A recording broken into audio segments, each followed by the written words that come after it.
Microsoft shares, they are in focus here following the company's earnings report just a few minutes ago. You can see shares up just around 1%. Earnings per share coming in at $2.27 adjusted. That was better than what the street was expecting. Revenue of just over $45 billion is about a 22% jump from what we saw a year ago. We know that Microsoft's intelligent cloud segment, that was a huge focus here for investors. Revenue in that division coming in just around 31%, showing 31% year over year growth. And taking a look at that number here, the revenue intelligent cloud coming in at 16.96 billion. We want to bring in Dan Ives. He's Wedbush's senior equity analyst for a little bit more on this. And Dan, just taking a look at not much of a reaction in shares. You can see the stock up just around 1%. But what do you think of these results?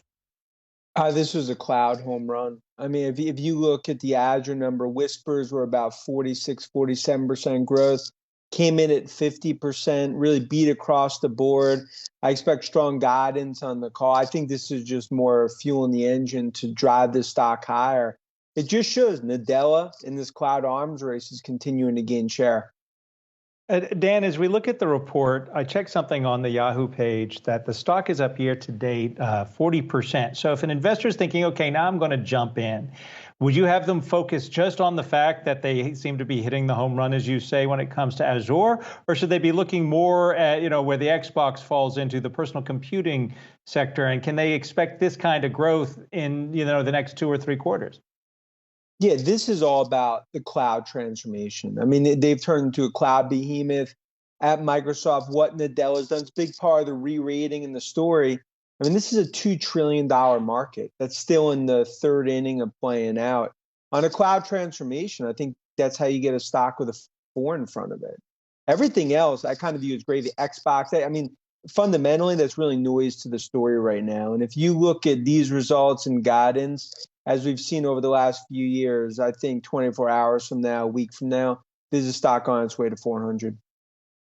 Dan, I know you're going to say this is just a sideshow here, but bringing up its PC business, because of course it has implications here just in terms of the chip shortage, how significantly that is hitting Microsoft. Is this something that investors just simply aren't worried about given the outperformance of what you're talking about, of what we're seeing in cloud?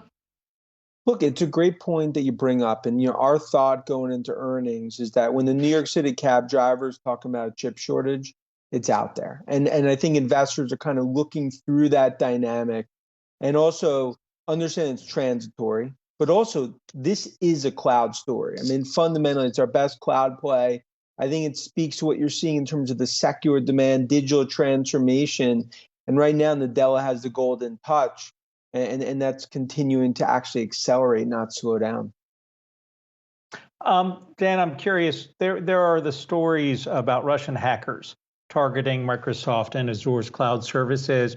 Could that pose a threat going forward? Because it seems to be a daily thing that Microsoft is having to deal with. Yeah, Microsoft is obviously caught in the middle. I mean, we saw with the SolarWinds attack a year ago. But I think what this just shows, more and more companies, governments moving to the cloud, and tangentially, that's a massive beneficiary for cybersecurity.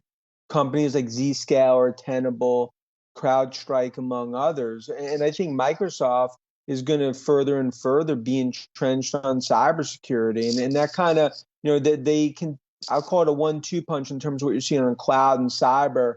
I don't view those hacks as really stopping the cloud party here, but it just shows more cautionary. Need to have software in there to protect from the bad guys. Dan, what's the number one question that you want to hear answered on the call tonight? I mean, look, I think the biggest question is about what they're seeing in terms of the acceleration of this cloud growth story. Go back to the last 6 months. The haters will say that this was going to be a decelerating cloud because of a COVID pull forward. Instead, it's the opposite. So giving more clarity around what they're seeing from enterprises, that's going to be the key. And that's why I think, coming off the call, this is just combined with what I believe is going to be, beatable guidance. I think that is going to be front and center for investors. What's the key question the analysts are going to ask them when that call begins?